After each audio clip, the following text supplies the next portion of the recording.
Good evening అండి. Good evening sir. Good evening. మీరేం చెప్తారు? ఎవరి ముసుగులో ఎవరిని తిడతా ఉన్నారు? సో కూటమి ఐక్యతని విచ్ఛిన్నం చేయాలని నిన్న జనసేన కూడా అధికారికంగా ఒక లెటర్ కూడా రిలీజ్ చేశారు.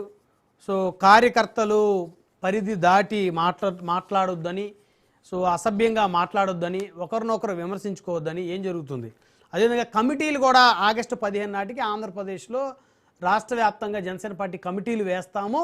సో కార్యకర్తలు వారికి ఇచ్చిన పదవుల్లో జెండా వందనం చేదురు అని చెప్పేసి 4 నెలల క్రితం చెప్పినటువంటి మాటలు ఇప్పటి వరకు కూడా పట్టాలు ఎక్కిన పరిస్థితి లేదు. ఆగస్టు 15 అయిపోయింది 2026. సార్ గుడ్ ఈవినింగ్ అండి. ఛానల్లో ఉన్న పెద్దలకు ఉన్నది ఇవాళ స్వాతంత్ర దినోత్సవ శుభాకాంక్షలు రాజేష్ ప్రేక్షకులకు, అదేవిధంగా రాష్ట్ర ప్రజలకు కూడా. సార్ ఇప్పుడు జనసేనకు సంబంధించి ఎక్కడో ఆ పార్టీలో కొంత పట్టు లోపించిందా, లేకపోతే ఏదో జరుగుతుంది అనేది జన సైనికులకు కానీ ఇటు ఇతర పార్టీలకు కానీ అనిపిస్తా ఉంది. అది కూటమిలో పార్టీలకి గ్యాప్ కూడా. ఇప్పుడు అదంతా కూడా వైసీపీ మీదకి తోసేస్తారా అంటే అది కూడా సరైన విధానం కాదు కదా. ఇప్పుడు నెల్లూరు, ప్రకాశం జిల్లాల్లో ఏం చేశారు? ఇటీవల పవన్ కళ్యాణ్ గారు మొత్తం జిల్లా కమిటీని రద్దు చేసిన పరిస్థితులు ఉందిగా. ఎందుకు? అక్కడ సరైన వాళ్ళు మాట్లాడలేదని కావచ్చు, అక్కడ ఉన్న గతంలో వాళ్ళు నియమించిన అధ్యక్షులే వాళ్ళకి ఎదురు తిరిగి ప్రవర్తిస్తున్నారు, లేదంటే కూటమిలోని తెలుగుదేశం పార్టీతో కలిసిపోయి ఉన్నారనేది, ఇట్లా రకరకాల ఆరోపణల నేపథ్యంలో అక్కడ అన్ని కూడా రద్దు చేసి రాష్ట్ర నాయకత్వమే ఇదంతా కూడా రాష్ట్ర పార్టీ కార్యాలయమే అక్కడ ఏదైనా కార్యకలాపాల పార్టీకి సంబంధించి చేపడుతుంది అనేది కూడా స్టేట్మెంట్ ఇచ్చారు. ఆ తర్వాత అదేమన్నా చక్కదిద్దుకుంటారనుకుంటే నాకు తెలిసి ప్రకాశం జిల్లాలో చూసుకుంటే అది ఇంకా దిగజారినట్టు కనిపిస్తా ఉంది. ఓకే. ఎందుకంటే బాలినేని శ్రీనివాస్ రెడ్డి గారు, దామచర్ల జనార్దన్ రెడ్డి గారు, అసలు బాలినేని గారు చేరేటప్పుడే దామచర్ల గారు ఎంత యాగీ చేశారో ఆ రోజు గమనించవచ్చు మనం. అసలు ఫ్లెక్సీలు కూడా కట్టడం లేదు కదా. సో అలాంటి పరిస్థితి అక్కడ ఉంది. ఆయన కూడా పవన్ కళ్యాణ్ గారు అది వాళ్ళ పార్టీ అంతర్గత వ్యవహారం కాబట్టి ఆయన చేర్చుకున్నారు. అలాగే తెలుగుదేశం పార్టీ కూడా వాళ్ళకి అవసరమైన వాళ్ళు చేర్చుకుంటా ఉంటుంది. ఎందుకంటే అదే దామచర్ల జనార్దన్ గారు వైసీపీకి సంబంధించి 20 మంది కార్పొరేటర్లని, మేయర్ని కూడా చేర్చుకున్నారు. దామచర్ల జనార్దన్ గారు వాదనలో కూడా కొంత పసన్నట్టు కనిపించదు. వైసీపీకి సహాయం చేస్తున్నారు అంటాడు ఆయన. మరి ఆయన చేర్చుకుంటే ఎవరిని?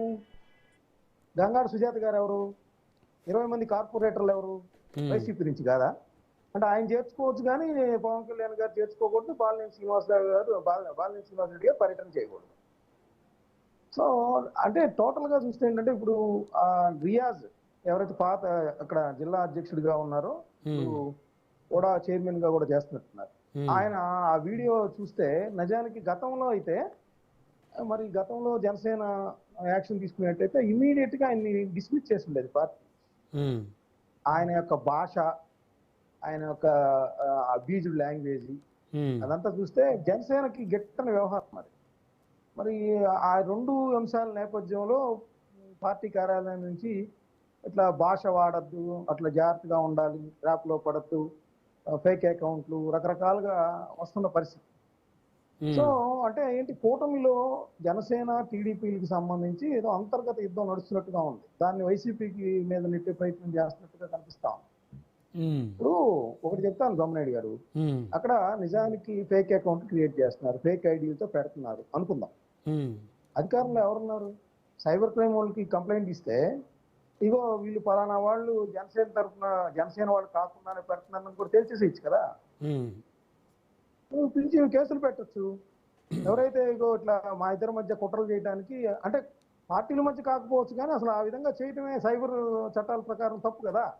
అవును. సో ఆ విధంగా కేసులు పెట్టచ్చు. అలా పెట్టకుండా మీరు ట్రాప్లో పడద్దు అంటే వాళ్ళ సోషల్ మీడియాలోనే కొన్ని రకాలు, ఇప్పుడు రాయపాటి అరుణ్ గారికి సంబంధించి టీవీ డిబేట్ లో కూడా విమర్శలు వచ్చాయి. అక్కడ రకరకాలుగా ఆమె మీద తెలుగుదేశం వాళ్ళు కూడా విమర్శించిన పరిస్థితి కూడా ఉంది.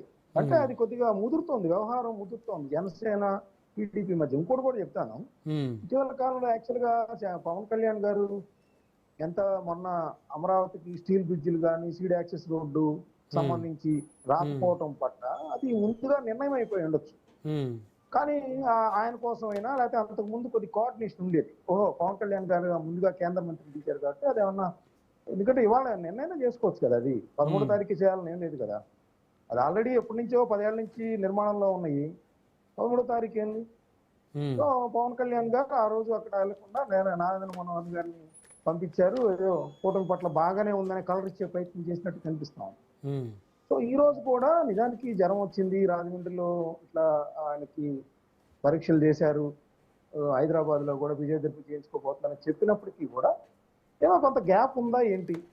ఉమ్, ఎందుకంటే మొన్న మంత్రివర్గం రోజు ఆయన ఇక్కడే ఉన్నారు పార్టీ కార్యాలయంలో, లేకపోతే అది అఫీషియల్ గా ఒక మీటింగ్ కూడా నిర్వహించారు. ఉమ్, మరి అక్కడికి వెళ్ళలేదు. ఉమ్, నిన్న సీడీ యాక్సెస్ రోడ్డుకి వెళ్ళలేదు. ఏంటి ఏమైనా సంథింగ్ గోయింగ్ ఆన్ ఉమ్, అనే చర్చ అయితే నడుస్తోంది. ఉమ్, సో దాని క్లారిఫికేషన్ ముందు రోజుల్లో ఇవ్వాల్సిన పరిస్థితి కూడా వస్తుంది. ఎందుకంటే ఆల్రెడీ పెద్ద ఎత్తున జరుగుతుంది ఎదురు చెడి. ఏమైనా గ్యాప్ వచ్చిందా? ఆ గ్యాప్ వచ్చింది అని మీరు అంటే మీకు అనుమానం ఎందుకు వచ్చింది మస్తాన్ రావు గారు కొత్తగా?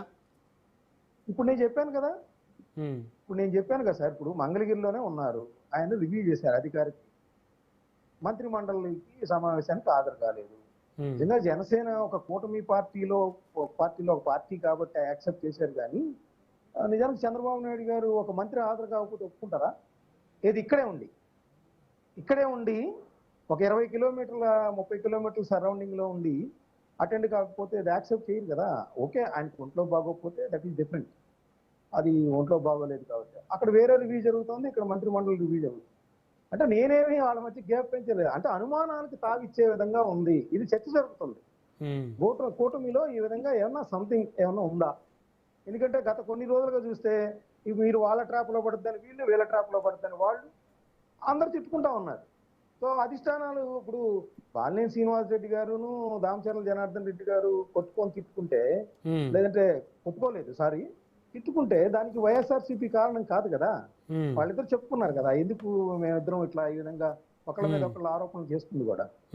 సో రెండవది, ఇందాక ఒక నిమిషం సమయం ఇస్తే శ్రీనివాస్ రెడ్డి గారు కొన్ని కామెంట్ చేశారండి. మల్లికార్జునరావు గారికి లోకాయుక్త ఇచ్చారండి. మనం ఎలా అంటాం సార్? ఇప్పుడు దానికి సంబంధించి రామ జన్మభూమి తీర్పు ఇచ్చారు సార్. దాంట్లో చీఫ్ జస్టిస్ గా రంజన్ గొగోయ్ గారు ఉన్నారు. ఆ తర్వాత ఆయన రిటైర్ అయిన తర్వాత సుప్రీంకోర్టు చీఫ్ జస్టిస్ గా ఆయనకి రాజ్యసభ అపాయింట్ చేశారు. రాష్ట్రపతి గారు రాజ్యసభ అపాయింట్ చేశారు ఆయన రాజ్యసభ. అదేవిధంగా ఇప్పుడు మన అబ్దుల్ నజీర్ గారు ఉన్నారు కదా, గవర్నర్ గారు, ఆయన కూడా రామ జన్మభూమి తీర్పులో వన్ ఆఫ్ ది ఒక జడ్జి.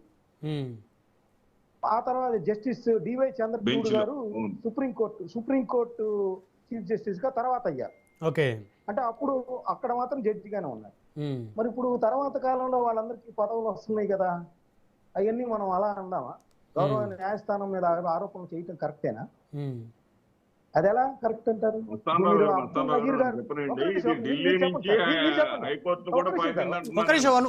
శ్రీనివాస్ రెడ్డి గారు మాట్లాడదు, మీరు చెప్తారు కానీ అంటే ఏం లేదు, ఇద్దరు మాట్లాడుకుంటే వాళ్ళకి. సార్ ఇప్పుడు అట్లా గౌరవ న్యాయస్థానం ఇప్పుడు కాక్రోచ్ పార్టీ చేసిన ఆ యొక్క 3 పాయింట్లని జగన్ గారు ఆమోదించారా? జగన్ గారు ఆమోదిస్తే మీరు చెబుతున్నారా?